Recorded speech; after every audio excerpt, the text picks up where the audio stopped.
अंक ज्योतिषी श्वेता जुमानी या 15 ते 18 जुलै दरम्यान कोल्हापूर दौऱ्यावर येणार आहेत.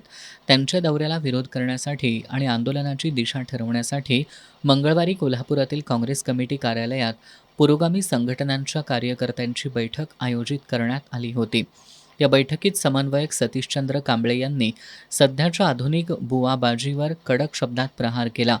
कोल्हापूरकरांची दिशाभूल करण्याचा आणि त्यांना आर्थिक आणि मानसिकदृष्ट्या लुटण्याचा एक संघटित उद्योग सुरू असल्याचा आरोप त्यांनी केला. राजर्षी शाहू महाराजांच्या या पुरोगामी भूमीत असा फसवणुकीचा धंदा आम्ही कदापि चालू देणार नाही, असा इशारा कांबळे यांनी दिला. माकपचे डॉक्टर उदय नारकर यांनी जुमानी यांच्यावर गुन्हा दाखल करण्यासाठी प्रशासनाला भाग पाडू असं सांगितलं. या प्रसंगी सीमा पाटील, आनंद माने, व्यंकप्पा भोसले, गीता हसूरकर, रघुनाथ कांबळे यांनीही मनोगत व्यक्त केली.